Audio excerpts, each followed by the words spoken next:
They might not summon me with calls or invitations, but the emptiness I left behind spoke louder than any argument I might make.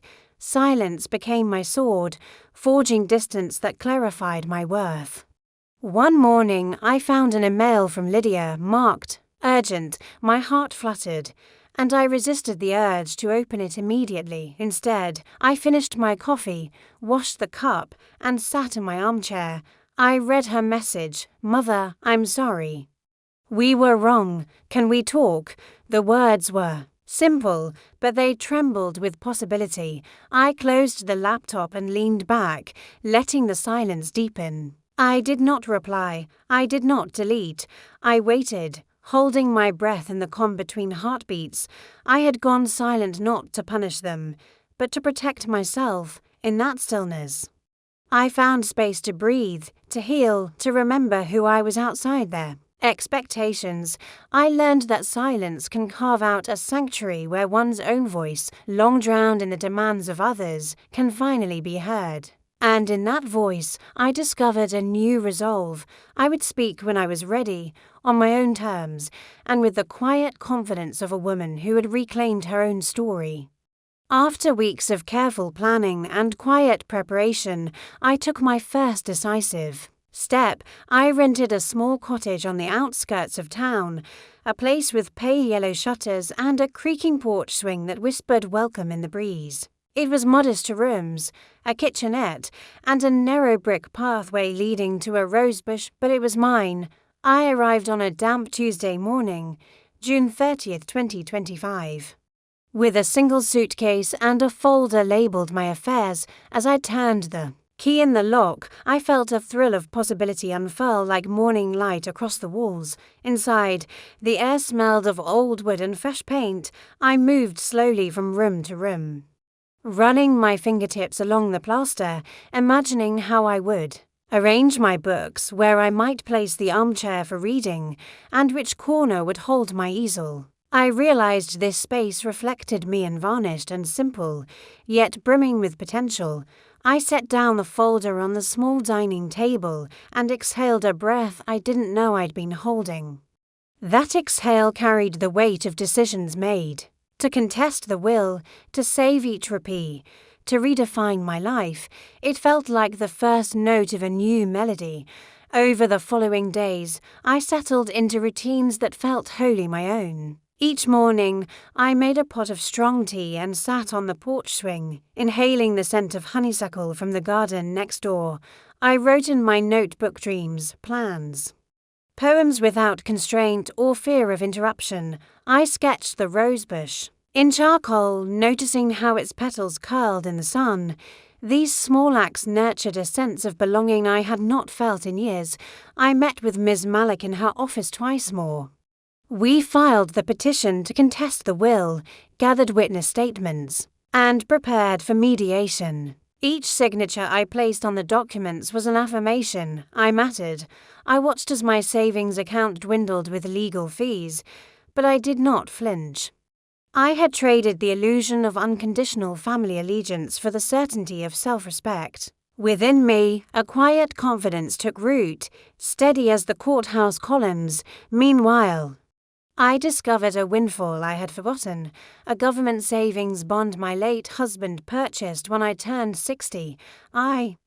T matured to a modest sum enough to cover my rent for the next year. I travelled by bus to the central bank, presented the certificate, and received a cheque in my name. Holding that cheque, I felt the tangible result of decades of prudent saving and foresight. I tucked it into my folder, alongside the mediation paperwork. As if both were trophies of my own resourcefulness, I also reconnected with an old friend, Sheila, whom I had not seen since our children were in primary school together. We met for lunch at a tea house overlooking a lotus pond. Sheila listened as I told her of the silent betrayal, of the contested will, and of this cottage sanctuary. She did not offer pity instead. She offered solidarity. "You deserve peace, Eleanor," she said, and we toasted to new beginnings with frothy lasses. Her friendship became a bomb, reminding me that a chosen family can be as meaningful as Any blood tie. At home, I began painting again. I set up my easel by the window and worked in oils, blending bold strokes of cobalt and amber to capture the sky at dusk. I lost myself in colour, in the tactile feel of brush against canvas, in the gradual emergence of a landscape that mirrored my inner horizon, with each painting. I reclaimed a piece of the self that had been relegated to the margins of others. Lives in the evenings, I read by lamplight legal guides, poetry anthologies, travel essays. I planned a pilgrimage to Lahore, imagining wandering through the winding streets of the old city, tasting hulwa puri on a bustling morning, and standing before the Badshahi Mosque at sunset. I wrote itineraries, bookmarked guest houses, and practiced Edu phrases in my notebook. The trip felt like an anchor for my newfound agency, a future destination that beckoned with promise. Throughout it all, I maintained the silence I had chosen. I did not tell my daughter about the cottage. I did not update her on the legal proceedings. When a distant relative inquired about my well-being, I replied simply, "I'm doing what I need to do." Those words carried no apology, only a measured declaration of autonomy. One day, a notice arrived for mediation. July 20th, I placed it on the kitchen counter beside a vase of wildflowers I had picked from the roadside. I imagined the meeting room, polished table, tall windows, the lawyer's calm presence. I felt neither dread nor triumph, only readiness. I would walk into that room as the same woman who had baked quiches and arranged birthday flowers, but also as the woman who knew her worth and would not be understated. Late at night, when the moonlight sifted through the shutter slats, I sat on the porch swing with a shawl around my shoulders. I watched fireflies drift above the rosebush and thought of the jasmine envelope I had cut in two. I felt no regret for letting go of that chapter. Instead, I felt gratitude for the clarity it had given me, that I could move differently, guided by my own compass. As the day shortened and the monsoon clouds gathered, I realized how much I had grown. The silence that once felt empty now felt full of purpose, full of vision, in the half-light before dawn. I whispered to the night, "I am enough." And the cottage replied with creaks of welcome, and in that whispered exchange, I understood that moving differently was not an act of rebellion, but of love for the person I was rediscovering and the life I was crafting with my own steady hands.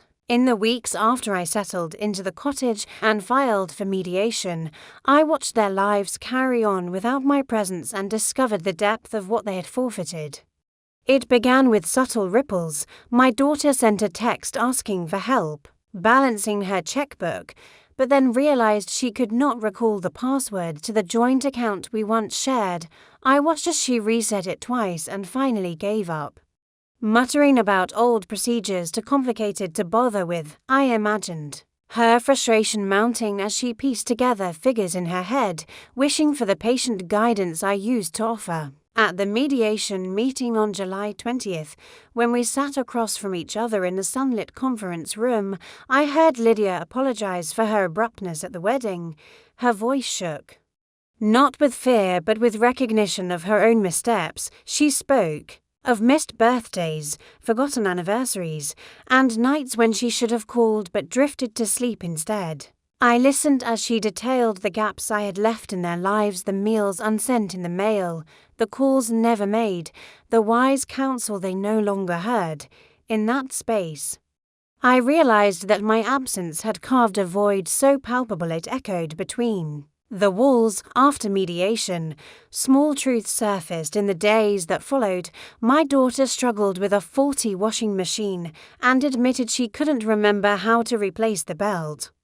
She searched online for tutorials but balked at the technical jargon. She called a repairman at double the cost rather than ask a friend she once confided in. I thought of the afternoons I spent in the basement teaching her to unbolt panels and thread spare parts, her hands small against the oily gears. Now, she paid for convenience that once took only a gentle hand and gentle words. An email arrived. From a neighbour near the old family home, the front gate was sagging, the ivy had climbed unchecked, and the mailbox post leaned at a precarious angle. "We thought you might want to know," it read politely, as though my name and address were vestiges of a life already past. I pictured the white gate, its hinges squeaking under the weight of overgrowth, and remembered how I used to oil them each autumn. I remembered the ritual of sweeping leaves in a neat arc, collecting them in brown bags, and stacking them for compost. Now, the garden gate would groan each time it opened a lament for the hands that once cared for it. On a quiet evening, I received a voicemail from my granddaughter, her voice hesitant. "Nana, I lost my favorite blue scarf. Do you know where it is?" I smiled at the memory of knitting that scarf by the fireplace, row upon row of cable stitch, the soft wool warmed by my fingertips. I traced the stitch pattern in my mind, imagining how easy it would be to fashion another, but I stayed silent, letting her ask her mother for help. I pictured her trail of questions, the inevitable glance at her mother's tired eyes, and the regret that flickered there when she realized she had no one to call. On my 74th birthday, she didn't hand me a gift or a card. She whispered, "You're embarrassing," and turned away. Her words landed like stones breaking glass in my chest, and I rose from my chair in the reception hall without a word. "I'm Eleanor Hayes, 74, and that was the moment I knew how invisible I had become. Subscribe, and tell me in the comments where you're watching from. Thanks." I spent the next hour wandering the garden terraces outside the old manor, the hum of laughter drifting past the tall hedges, the hedges trimmed to exacting perfection reminded me of the way I clipped my own words all those decades. To keep the peace, I'd arranged flowers for this day, pressed linens for the tables, and baked her favorite elderflower cake. But none of that mattered. She had decided I was a spectacle, a relic better kept hidden. I thought back to every birthday, every milestone. I baked, I sewed. I held my tongue when disagreements threatened. When her father fell ill, I sat by his bedside for nights on end, arranging his pillows when he drifted into fever dreams. I called specialists, negotiated insurance, and managed paperwork. And when he passed, I carried his ashes to their final resting place, alone, because she and her siblings were too busy to attend. I covered my grief with practicalities, funeral arrangements, thank you notes, estate settlements. No one praised me, no one even thanked me, in the days after the wedding. I returned to my small house on Maplewood Lane. The walls stood in mute, witness to 10 years of silence punctuated only by holiday cards and awkward phone calls. I unpacked the suitcase she had finally sent, filled with dust-gathered souvenirs, a mismatched set of photographs, a half-used bottle of my favorite lavender oil, and a note in her fine, looping script. "Sorry I couldn't be there, no apology, no acknowledgement of the moment she broke me." I wandered through rooms that once brimmed with memories, her kindergarten paintings taped to the fridge, the books we read together on rainy afternoons. Each object felt heavy with the weight of what I had given and what I had lost. I opened the drawer where I kept birthday cards from the grandchildren and found one unopened, a pink envelope addressed in my daughter's handwriting. Inside, a drawing of our family at last Christmas. I placed it in the window to catch the morning light, as if to prove I had existed in her mind at some point. I made a cup of tea and sat at the kitchen table. Steam curled up like soft excuses. I did not cry. Instead, I catalogued every kindness unreturned, the nights I read by lantern light so she wouldn't be afraid, the weeks I cared for her sick husband even after I was exhausted, the tears I swallowed when her baby was born without a word of congratulations from her. They had all slipped through my fingers like fine sand running toward the sea. That evening, I took out my ledger, my habit from years of managing household budgets, and I listed every expense, every errand, every silent prayer I had offered for their happiness. On the left side, birthday cake ingredients, $25, $50, chauffeur's tip for the hospital visit, $10, tuition paid in advance for $1,500, phone bills for calls unanswered, $200, on the right side. A single line, acknowledgement, none beneath it, a dash of finality. I realized then that gratitude is not owed, but respect is earned, and theirs had evaporated like morning mist.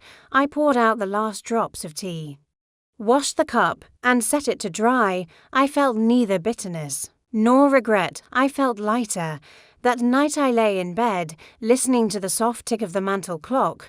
I thanked it for its steady rhythm, for reminding me that time moves forward whether we like it or not. And for the first time in years, I allowed myself to imagine a life unburdened by their indifference, a life shaped by my own choices, my own quiet dignity. Tomorrow I will begin anew. Perhaps I will travel south to visit the coast, where the gulls wheel overhead and the salt air cleanses old wounds. Perhaps I will rejoin the book club I abandoned, or volunteer at the shelter down the road. I might even take painting lessons, though I haven't held a brush since I was 30. All of it feels possible, unclaimed by their indifference. I am Eleanor Hayes, 74. And today I am not a burden or an embarrassment. I am simply me. I remember the morning light slanting through the kitchen window as I stood at the stove, whisk in hand, stirring oatmeal sweetened with honey and cinnamon.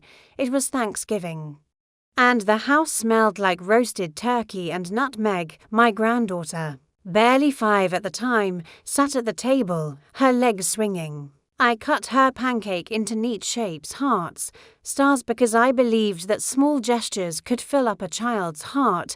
Later, I drove her to ballet lessons, braving rush hour traffic, and arrived just in time to watch her tiptoe across the studio floor. I clapped soft applause, hiding the ache in my back that followed me like a shadow, and when she beamed, I felt every bruise and strain in my body dissolve. All those years, I kept a careful ledger in my mind, diapers changed, fevers soothed, scraped knees kissed. I remember the evenings spent teaching my daughter algebra at the dining table, paper strewn with numbers and half-erased equations. I brewed chamomile tea when she stayed up late studying for exams, poured it into her chipped mug, and listened as she paced, reciting formulas until her voice trembled with exhaustion. I never once complained about lost sleep.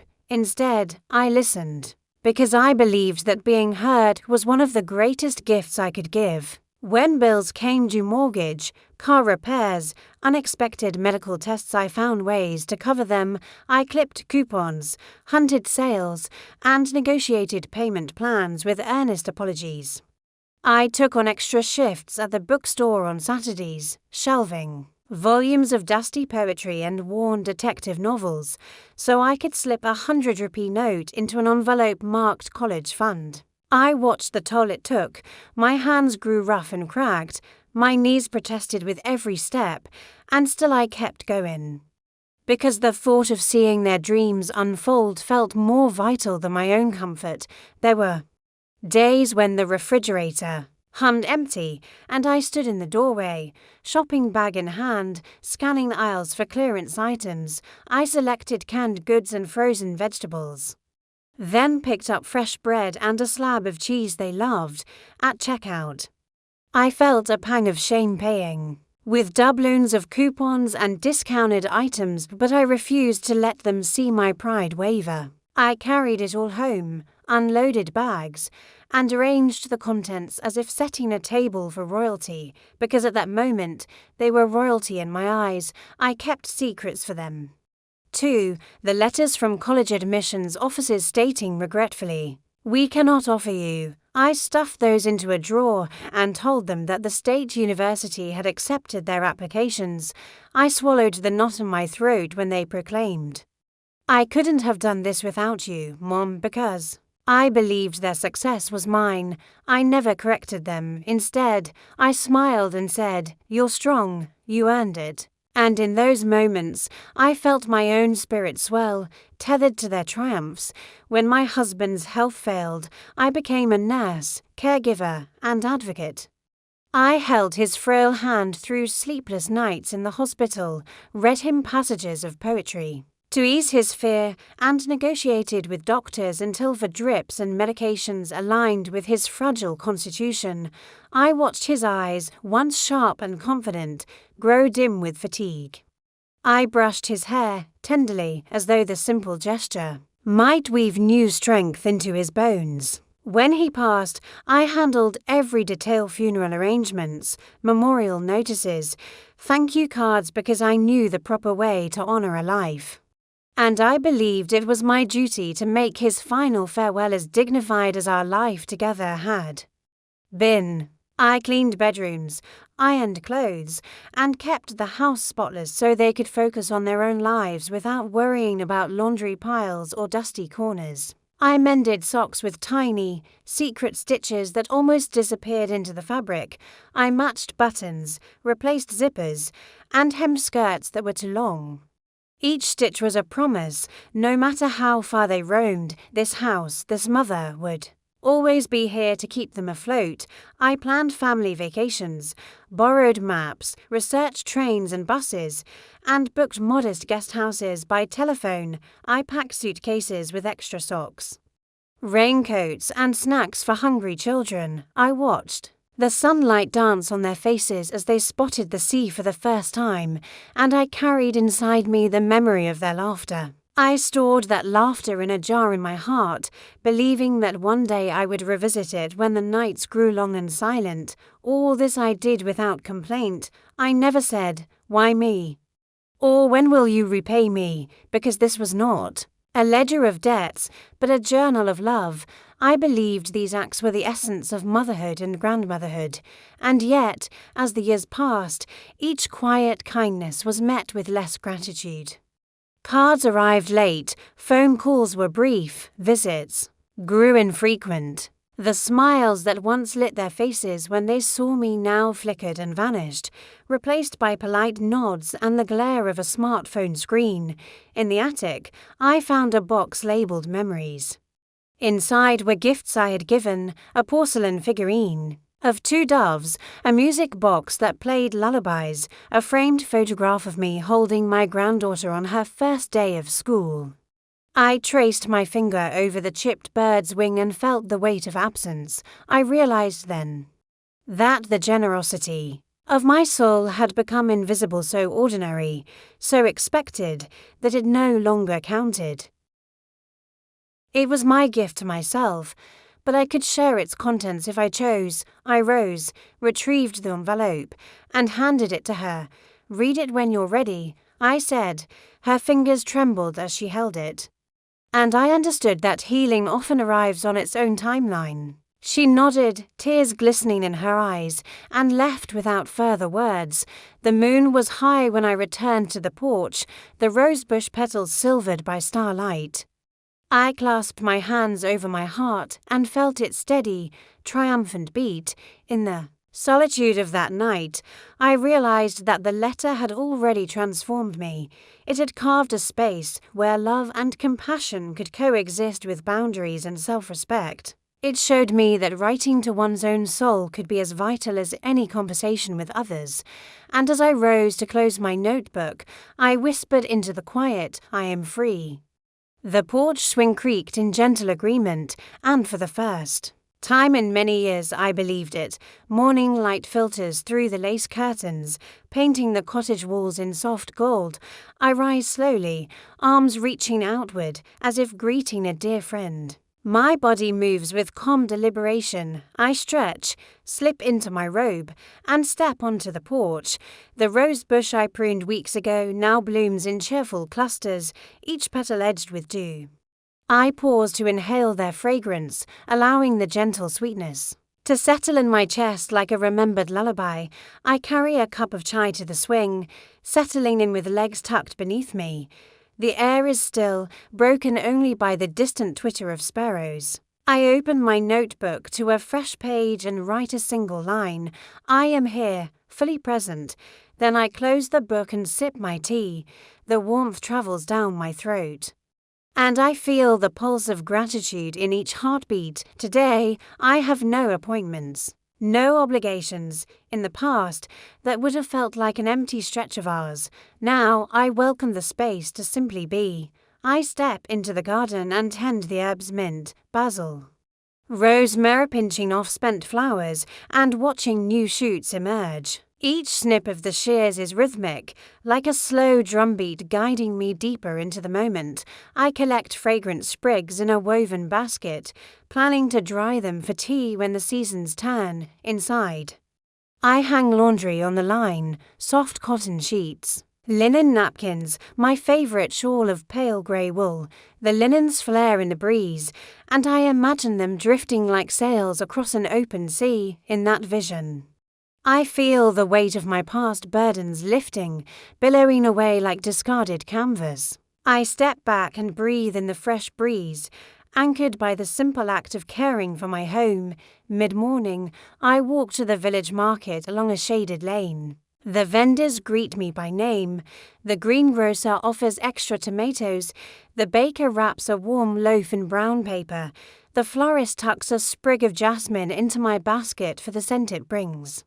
No one hurries me. No one takes my presence for granted. Each interaction is its own small ceremony, reminding me that kindness need not be grand to be profound. Returning home, I prepare lunch, lentil soup with spinach, warm flatbread, and a salad of cucumber and mint. I set the table for one, arranging the dishes on a simple wooden tray. I light a single candle and sit with my back straight, eating slowly and mindfully. Each spoonful is a meditation. The earthy warmth of lentils, the cool crispness of greens, the soft chew of bread, I taste each flavour fully, as though discovering them for the first time. After lunch, I move to my easel and continue a painting. Begun last week, a view of the courtyard at sunset, the sky awash in lavender and rose. My brush glides across the canvas, laying down colours that pulse with life. I work in silence, listening only to the whispered rhythm of paint on canvas. When I step back to survey my progress, I feel both delight and calm, a reminder that creation can soothe the soul. Late afternoon, I returned to my notebook and wrote a few lines about the day, the bloom of roses, the kindness of neighbours, the taste of soup. I write with honesty, noting moments of joy and subtle aches of memory. I do not censor myself. Each word is a testament to the full tapestry of my life, light and shadow woven together. As dusk falls, I light the lantern by the porch swing and settle in with a book of poetry. I read a few lines aloud, letting the cadence of the words echo in the quiet air. Then I close the book and watch the lantern flame flicker, its glow steady and small. I reflect on the journey that brought me here, the moments of deep hurt, the brave steps of silence, the reclamation of self. Each milestone has led to this evening of quiet contentment. Before bed, I stand at the window and look out at the night sky. Stars gleam like distant promises, and I feel the vastness of the universe cradling my small world. I whisper a soft gratitude for every hardship that taught me resilience, every absence that revealed my strength, and every act of self-love that guided me back to myself. I climb into bed. Pulling the quilt up around my shoulders, I close my eyes and allow the hush of the cottage to envelop me. My breath slows, each inhale and exhale a gentle tide washing over me. I rest in the certainty that I have carved a life of my own choosing, rich in purpose and quiet in celebration. Tomorrow, I may tend the garden again, write another letter to my future self, or begin planning that trip to Lahore. But for now, I rest in the stillness, letting the echo of my own presence be the final note in a long symphony. Because I have learned that quiet is not emptiness, it is the space where the soul finds its true voice. I wasn't angry. I was finally empty, and that was beautiful. Morning light spills through the lace curtains, but today it feels different, brighter, more urgent. I awaken with a flutter of anticipation, as though the walls of the cottage itself are urging me onward. I rise and dress quickly, smoothing the creases in my cotton blouse and fastening the pearl buttons with deliberate care. My heart thrums with possibility, a steady drumbeat guiding me toward the day's purpose. I carry my notebook, pen, and a small satchel down the creaky stairs and onto the porch. The rosebush waves its blossoms in silent encouragement. I pause to breathe in its soft fragrance, letting the scent anchor me in the certainty of this moment. Then I sit and write a single line. Today, I begin my journey. I close the book and slide it into my satchel, alongside my passport and a pen-scrawled itinerary for Lahore. The house feels hushed as I pack. I fold my shawl, wrap it carefully around the straps of my leather satchel, and tuck my worn journal. Between the pages of a poetry anthology, I place a letter sealed and addressed to my future self at the top of my belongings. Inside, I have written words of encouragement and permission to explore, to err, to find joy outside familiar boundaries. I close the envelope and set it in my pocket, a talisman against doubt. Before I leave, I pause in the sitting room, light filtering through the window onto the worn rug. I think of the years I spent here, quiet days of contemplation, evenings of painting and poetry, mornings of chai on the swing. I have lived a lifetime in this cottage, and it has nurtured me through transition and healing. I touch the doorframe gently, as though bidding farewell to an old friend, and whisper, "Thank you." Then I step outside, allowing the door to close softly behind me. The bus stop is a short walk away, down the shaded lane lined with bougainvillea. I inhale the scent of humid air and jasmine, recalling evenings spent writing letters under this same canopy of blooms. When the bus arrives, I climb aboard with a steady step and select a seat by the window as we rumble along.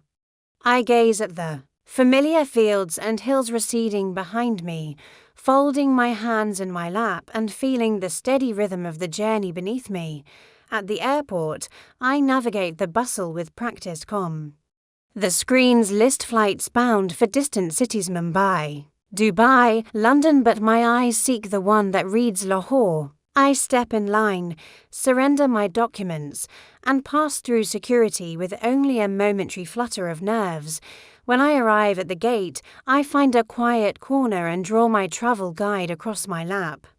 I review the map of the old city, studying narrow alleys and hidden courtyards, temples and mosques that I will visit, each name Anarkali Bazaar, walled city. Shodara Gate brims with the promise of stories waiting to be told. The flight is long, but I pass the time with poetry and meditation. And in that realization, a subtle sadness bloomed, like a rose in winter, beautiful, quiet, and tinged with frost. In the months after I discovered that gratitude could vanish as easily as footprints on sand, I began to notice the subtle shifts. The dinner invitations that never arrived, the unreturned phone calls that flicked off before I could finish "Hello, it's me." I remembered dialing my daughter's number on Sunday afternoons, only to hear the hollow beeps of voicemail, her voice greeting strangers instead of me. I sat by the window, phone pressed to my ear, waiting for the tiny click that signaled she had listened, but it never came. I recalled the day I drove 70 kilometers to her apartment for her birthday lunch, carrying a homemade quiche wrapped in linen, the crust golden and fragrant. I rang the bell, heart fluttering with anticipation of warm hugs and laughter. Instead, the door opened just a crack. Her eyes flickered across me, quiet shock, perhaps embarrassment. She smiled politely, stepped back, and said, "Come inside," but her tone carried distance. I placed the quiche on the counter, its steam rising like an apology. and we sat at opposite ends of the table, eating in silence as her husband scrolled. Through his phone, I thought of all the times I had knelt in front of that oven, adjusting the heat so the quiche wouldn't burn, imagining her delight at my handiwork. That day, the quiche sat cold and untouched for minutes I could count, but dared not. At last, she ate a slice, offered me a thin smile, and excused herself to take a call. I finished my piece alone and left without farewells, the quiche box still half full in the passenger seat, its fragrant promise unclaimed. Small things chipped away at me. Like raindrops eroding stone, I noticed the library books I sent her. Novels I had chosen for her tastes, their pages lined with yellowed sticky notes and gentle encouragement. They arrived back weeks later, dog-eared but unopened, tucked into a package marked with a distant thanks, the notes I had written in the margins. I loved this. Remember when you were left behind, as if I had never penned. Them family celebrations became a field of landmines. At each gathering, I scanned the crowd for her smile, only to be met with polite nods from acquaintances who barely knew my name. I found myself seated at the edge of the room, where the light was dimmer, the music muffled. In those shadowed corners, I felt the cold press of isolation, as though I wore a cloak of neglect so heavy that it muted my voice and blurred my presence. I remember the first holiday without an invitation, Christmas dinner at her in-laws' house. I baked sugar cookies and strung paper garlands for our own mantel, inhaling the scent of cinnamon and pine. I placed a single candle in the window, a beacon for her return, but the wick burned down to nothing.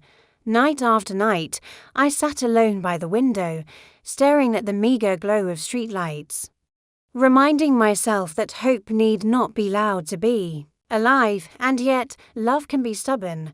I continued sending gifts, a scarf in her favorite shade of blue, a framed photograph of our family at last summer's reunion, a playlist of songs I thought she might enjoy. Each package set out on its journey with the same care I had once lavished on her, but they returned to me like wayward birds, their soft bundles of disappointment cradled in cardboard nests.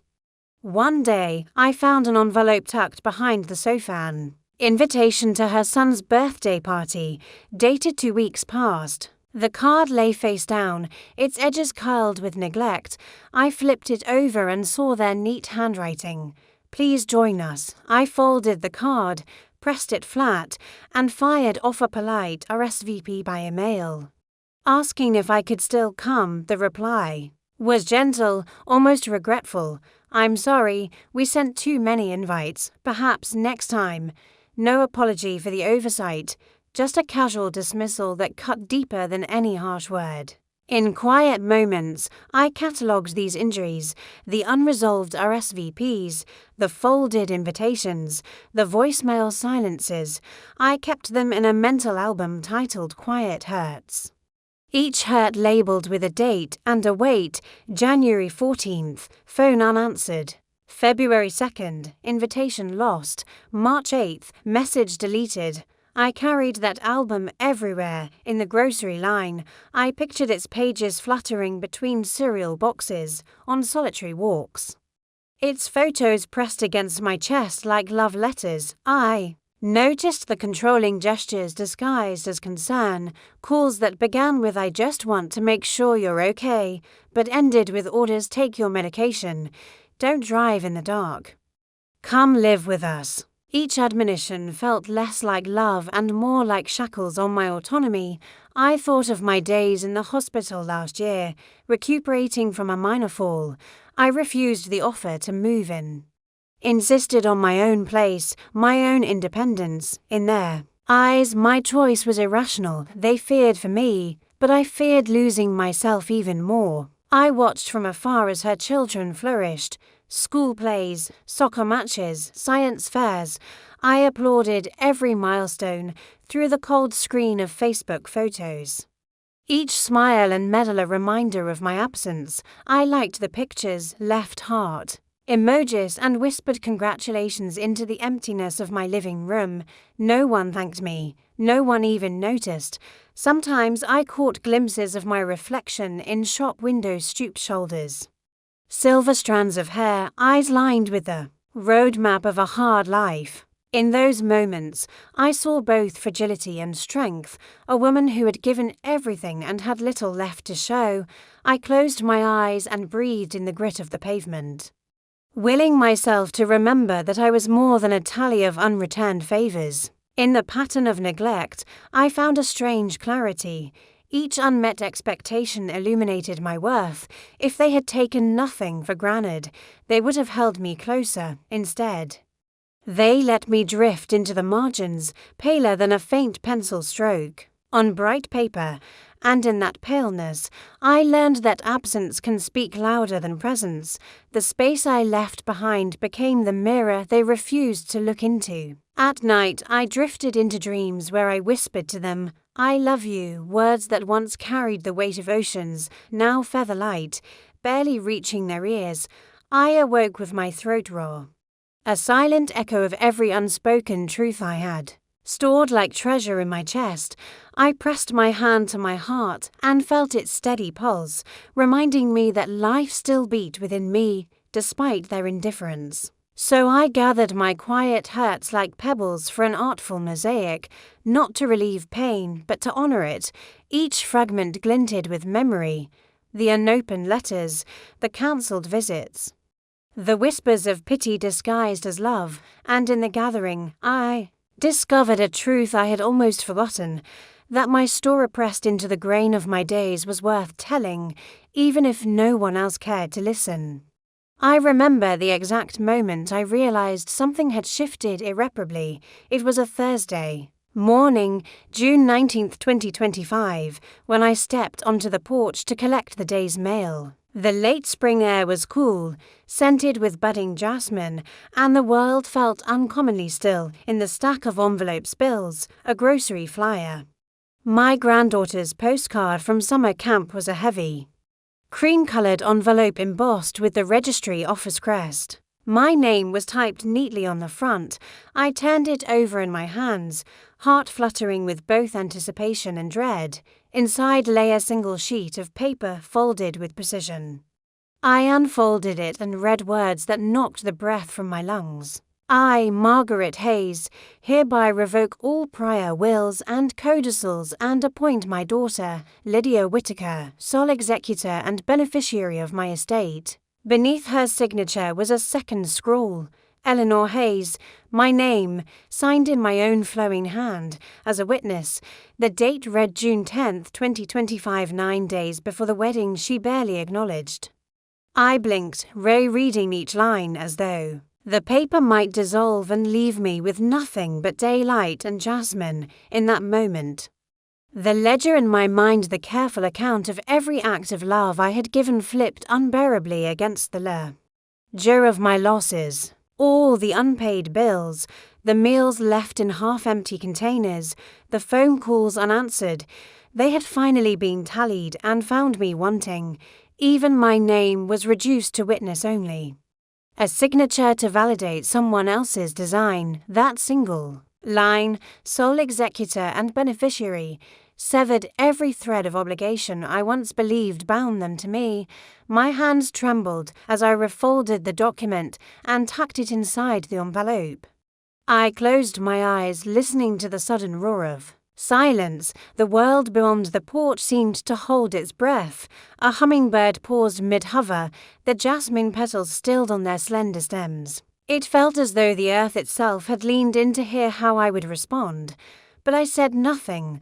I carried the envelope inside and laid it on the kitchen table, its edges catching sunlight like a cut glass shard. I stared at it, imagining the journey it took, hands at the registry office lifting it, a clerk stamping it, envelopes sealed and driven along dusty roads. Each step had brought it closer. Each signature had bound my fate without my knowledge. I felt the weight of those miles pressing down on me, a burden I had never agreed to bear. In the quiet that followed, memories surfaced like gilded embers. I remembered helping Margaret, my sister, with her taxes when she lost her husband, guiding her through grief with gentle counsel. I remembered listening to Lydia's hopes for a career in architecture, staying up late to prove her portfolio. I remembered the day she graduated and hugged me so tightly her tears dampened my coat. I began to understand that they had lost more than practical assistance.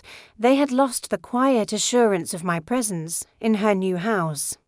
My daughter commissioned an interior decorator instead of asking for my thoughts on curtains and cushions. When the decorator's bill arrived, she winced at the expense, but told herself it was worth a professional touch. I remembered the afternoons we spent at the fabric store together, comparing swatches and debating textures until we both fell silent, content in each other's company. Those returning silences were neither force nor distance, they were companionable pauses that spoke of trust and intimacy. A friend visited me in the cottage one afternoon. Carrying photographs on her phone, she scrolled through images of a family reunion at the old home, laughter frozen in pixels, my grandchildren chasing chickens in the yard, my daughter trying to coax a reluctant niece into a group portrait. She paused on a picture of the dining room table set for dinner, its spotless tablecloth waiting for my handiwork, the centerpiece of fresh lilies, the cutlery aligned just so. Everything looked perfect, my friend said, but it wasn't quite the same. I knew what she meant. The table held itself together, but lacked the gentle orchestration I had provided, the small details that transformed a meal into a memory. During a phone call with my former next-door neighbor, I learned that the traffic cones blocking the old driveway had remained in place for days because no one knew where to store them after roadwork. They had sat forlorn, cones unstacked and upright, like silent sentinels marking absence.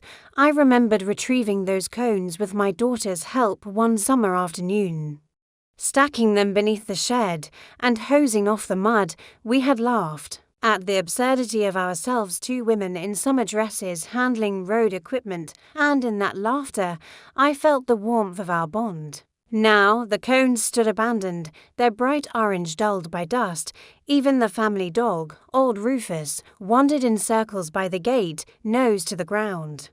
Searching for the scent of my slippers in the entryway, my daughter texted a picture of him with a question mark emoji, and I replied, "He misses me." But no one came to reassure Rufus with a gentle pat or a biscuit.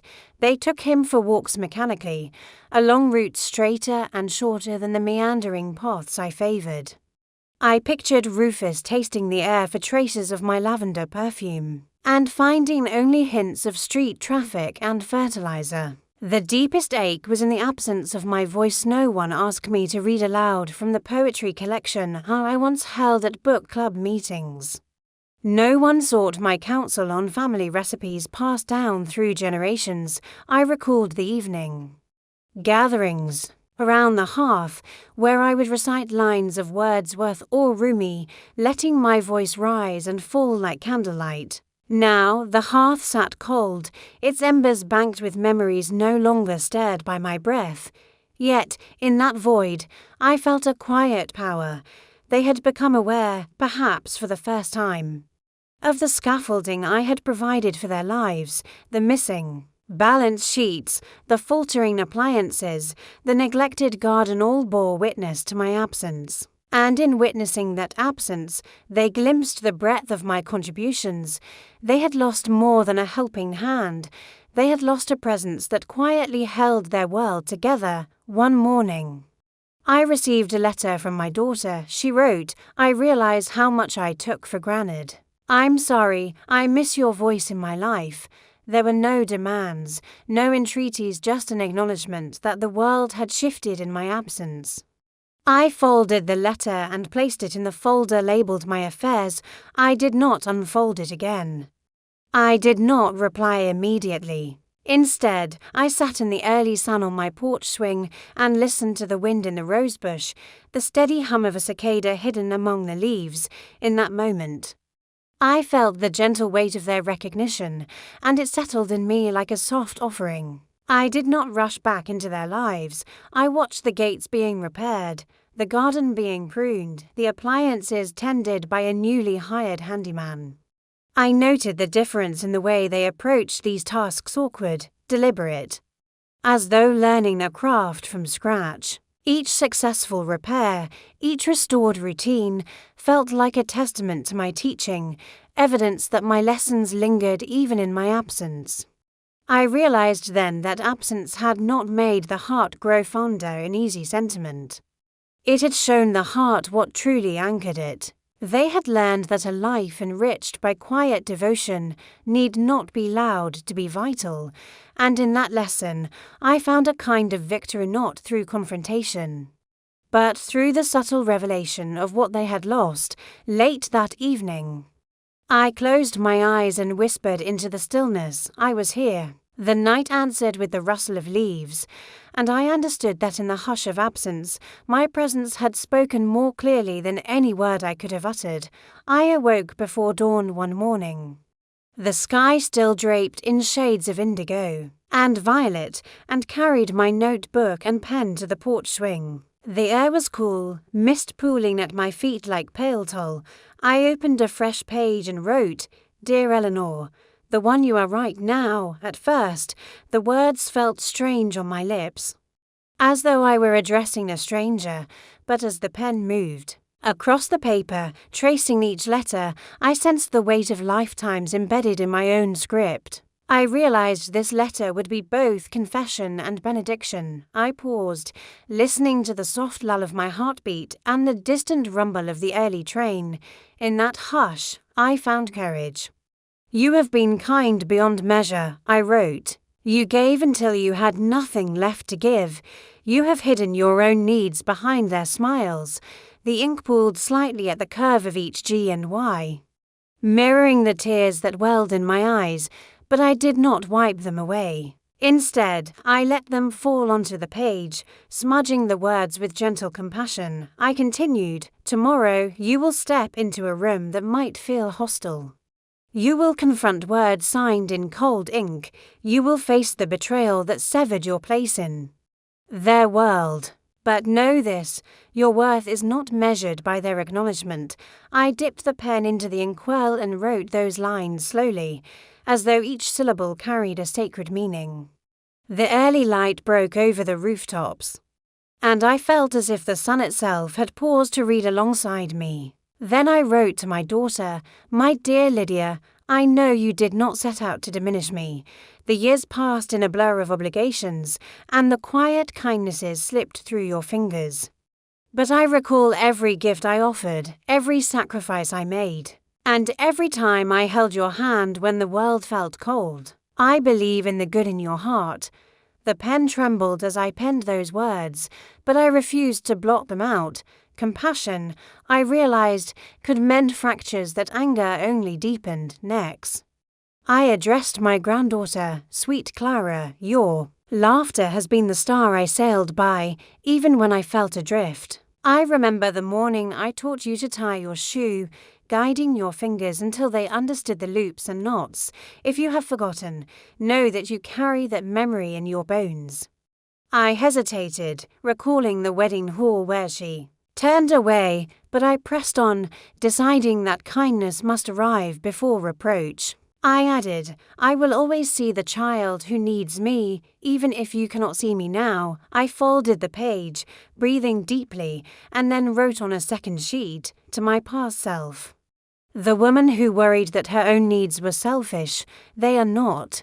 Your dreams are valid, your tears are honest, your heart is vast enough to hold both love and boundaries. You deserve the same compassion you extended to others." The words felt like balm on old scars. I could almost feel the pulse of my younger self in that letter, anxious and hopeful and prone to believing that love requires sacrifice without end. I gathered both sheets and placed them in an envelope stamped with my own careful hand, to be opened when I choose.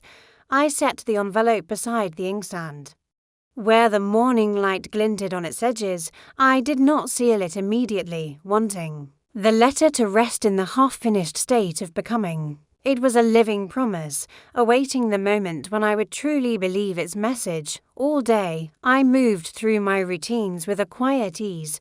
I painted at the easel, each stroke of amber and rose recalling the dawn's clarity. I tended the garden, trimming the jasmine and rosemary, breathing in their fragrant resilience. I practiced adieu phrases for my trip to Lahore, letting the rolling syllables remind me of languages spoken by generations of women before me. Everything felt infused with gentle anticipation, as though the world had tilted slightly in my favor. In the afternoon, I brewed chai and invited Sheila for tea. As we sat on the porch, the envelope between us like a silent guest, I mentioned that I had written letters. Sheila leaned forward, her eyes kind. "Will you send them?" she asked softly. I shook my head. "Not yet," I replied. "They are not for them to read. They are for me to own." Sheila nodded, sipping her tea. And I realized that the true audience for this letter was the woman who had been silent for so long. That evening, a soft knock arrived at my door. It was Lydia. She stood in the lamplight, hesitation and resolve mingling on her face. "Mother, may I come in?" she asked. I led her to the cottage's small sitting room and closed the door behind us. We sat on opposite chairs, the air thick with words unsaid. She reached for my hand and said, "I saw your letter by the inkstand. I want to understand." I took a breath and reminded myself of the letter's purpose. I had been the witness to their beginnings, and now I was witness only to their denial of me. I thought of the years I had poured into the family home, painting walls, gardening borders, shingling the roof, and how easily those bricks and beams could slip beyond my reach. I saw the porch where I had rocked my granddaughter to sleep on warm summer nights, the kitchen where I taught her to stir batter, the mantel where I displayed photographs of birthdays and anniversaries. All of it could vanish as if built from sand. The betrayal cut deeper because it was legal, sanctioned by ink and seal. There could be no denying it. I could not argue with sentiment or reason. The courts recognized only signatures and dates. I carried the envelope to my study, sank into the wingback chair, and placed it on my lap. I did not weep. Instead, I felt the quiet fracture of my world widen until it swallowed entire years of devotion. I rose and moved to the window, gazing out as sunlight danced across the lawn. The trees whispered in a gentle breeze, oblivious to my unraveling. I watched a single leaf spiral earthward, turning in slow arcs before it settled on the grass. It seemed to say that even the strongest branches must release what they cannot sustain. I pressed my forehead to the glass and felt a curious calm, like the moment before a storm, when the air holds its breath. In the days that followed, I reviewed every document I had ever signed: bank authorizations, medical consents, power of attorney, forms. I found nothing that could overturn the registry office decree. I called the lawyer who had drafted my own will years ago and asked for advice. He spoke in gentle, clipped tones about contesting the will, forging new documents, and the timeline for probate. But each suggestion felt like sailing against an inexorable tide. I thanked him, promising to consider his counsel, and closed my eyes, feeling the ache of lines drawn far beyond my control. I sat at the kitchen table late into the night, the paper envelope still before me, illuminated by the lone lamp.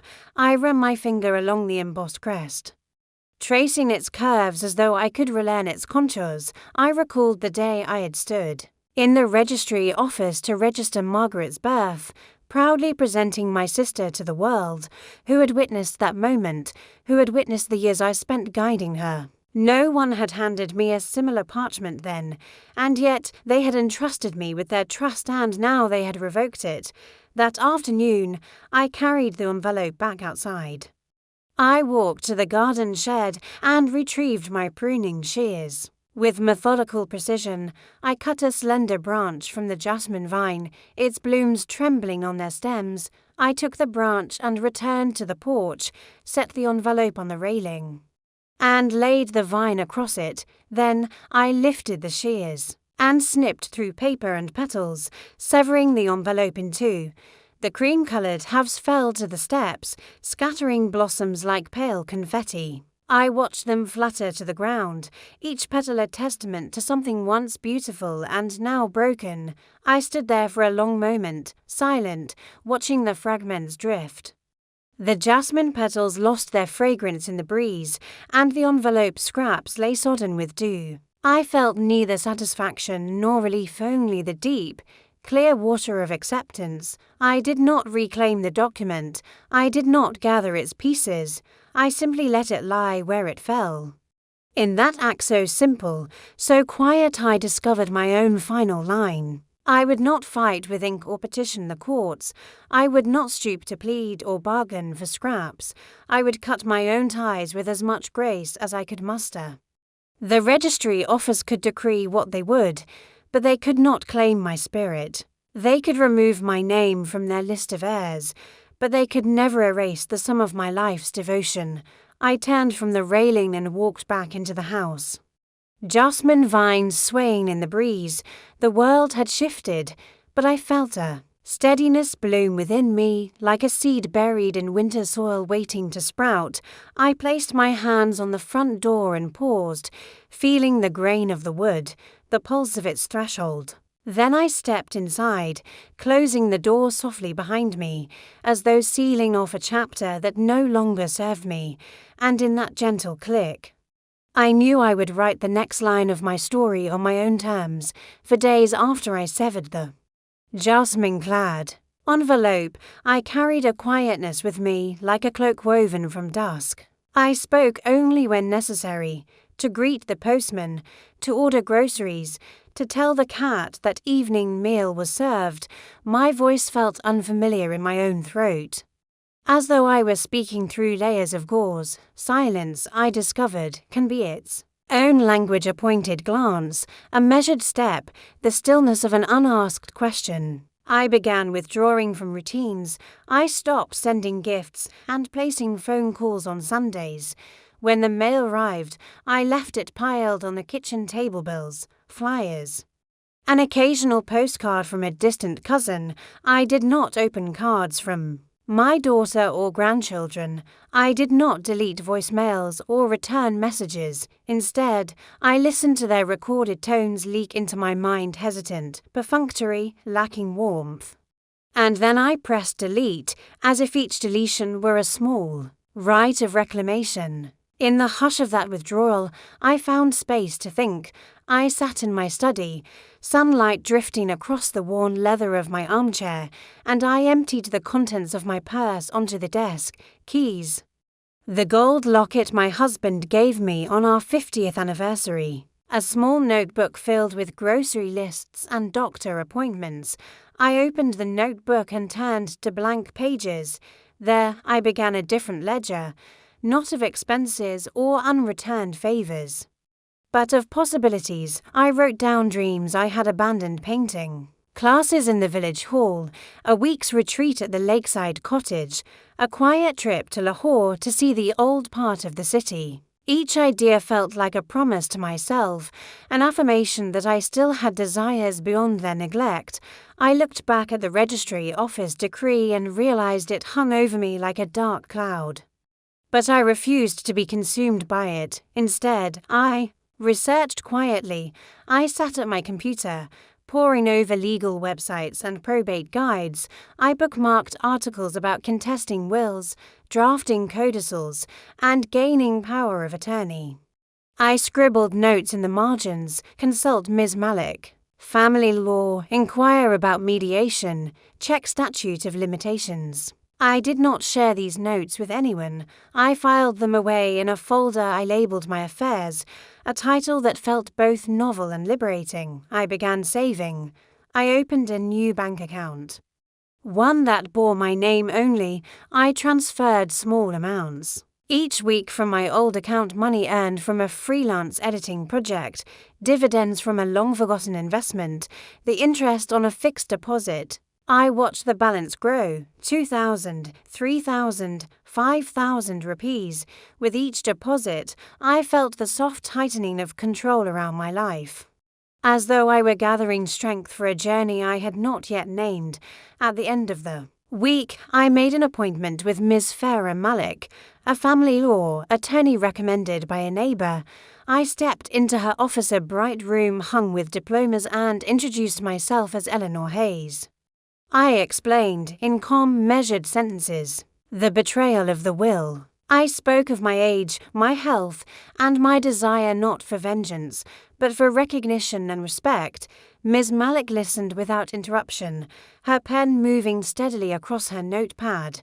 When I finished, she looked up with clear eyes and said, "We have options," and laid out a path of contestation, mediation, and, if necessary, litigation. I thanked her and left with a folder of documents and a head full of legal terms: undue influence, testamentary capacity, probate court. On the way home, I stopped at the market and bought ingredients to make dal and chapati simple, fair but nourishing. I chopped vegetables in the bright afternoon light and let the aroma fill my kitchen. Cooking felt like prayer, each stir of the spoon a mindful act of self-care. I ate alone at the table, savouring each bite, noticing the texture of the lentils and the warmth of the flatbread. I felt myself returning to my body, present and alive. Over the next fortnight, I settled into my silence. I did not attend the granddaughter's recital. Though she had personally invited me, I did not reply to texts asking if I was all right. Instead, I spent afternoons in the garden, pruning the roses and deadheading the marigolds. I walked down Maplewood Lane at dawn. The world hushed except for the distant crow of a rooster or the whistle of a passing train. In the quiet, I wrote letters I did not intend to send, to my daughter, listing the ways she had hurt me, to my granddaughter, telling her of the pancakes I once shaped into stars, to my late husband, thanking him for teaching me love. Each letter was folded and placed into the My Affairs folder, a testament to my truth. I discovered a new rhythm: breakfast with chai on the porch, a morning spent reading legal briefs, an afternoon of gardening, an evening listening to classical music while I wrote in my notebook. I reconnected with friends whose voices offered empathy without judgment. I met with Ms. Malik again, signed documents, and learned that contesting a will could take months, perhaps years, but that the process itself was empowering. Each signature was a declaration. I mattered, and I had the right to claim my place. In that silence, I realized that my absence was my most potent statement. They searched for me in the grooves of their lives, looking for the hands that once folded laundry, the voice that once offered comfort. I close my eyes and imagine walking through Lahore's ancient streets, the call to prayer echoing from minarets, the scent of samosas and cardamom on the breeze. I let my mind wander to the Badshahi Mosque, its domes rising against the sky like ornate teacups, and to the Lahore Fort, where history pulses through carved stone walls. Each vision feels like a thread weaving me into a tapestry of living memory.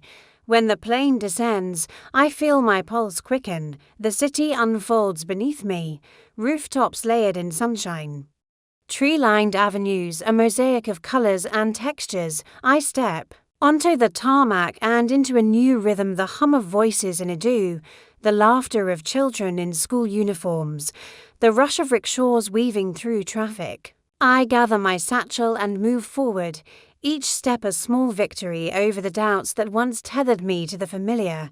In the arrivals hall, I exchange my currency and find the driver holding a sign with my name. He smiles, genuine and warm, and helps me into the car.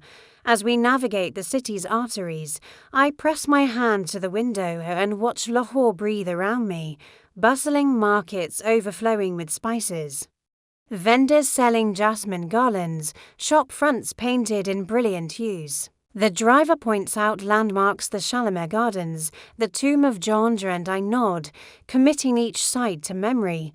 I arrive at the guest house. A restored Haveli with carved wooden screens and a courtyard fountain. Inside, my room awaits. A low bed draped in linen, embroidered pillows piled high, a window that opens onto a jasmine-draped balcony. I place my satchel on the bed and breathe deeply, letting the city's pulse sync with my own. Then I step onto the balcony and watch as the sun dips toward the horizon, turning the sky the color of turmeric and rose water. That evening, I wandered to a nearby tea stall where men sip chai over chess boards and women buy sweet jalebi from a street vendor. I order a cup and lean against a low wall, savoring the warmth and the hum of conversation. A young woman at the next table offers me a smile, and we exchange nods to strangers connected by simple kindness. I lift my cup in a silent toast to new friendships yet to bloom.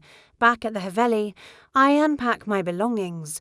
I remove the letter to my future self and read it beneath the lamplight. The words I wrote months ago, I see them now as a promise fulfilled. You have permission to seek beauty, to claim your worth, to discover that life's horizon is as wide as your courage. The letter trembles in my hands, and I realize how far I have come. I close my eyes and let the sounds of the night surround me, the distant call to prayer, the murmur of passing traffic, the soft trickle of the courtyard fountain. I feel the weight of past betrayals and silences dissolve into the warm breeze. In their place, a new confidence rises, a belief that I can belong anywhere I choose, that my story is not bound by those who once diminished me. As I climb into bed, the monsoon wind rustles the window screens. I rest my head on the pillow and close my eyes, whispering a final line to the dark. I am both witness and author of my own life. In that moment, I understand that every step, every letter, every quiet act of self-love has led me here to this new horizon where my spirit can soar, and with that realization, I drift into sleep, dreaming of tomorrow's adventures under Lahore's golden sky.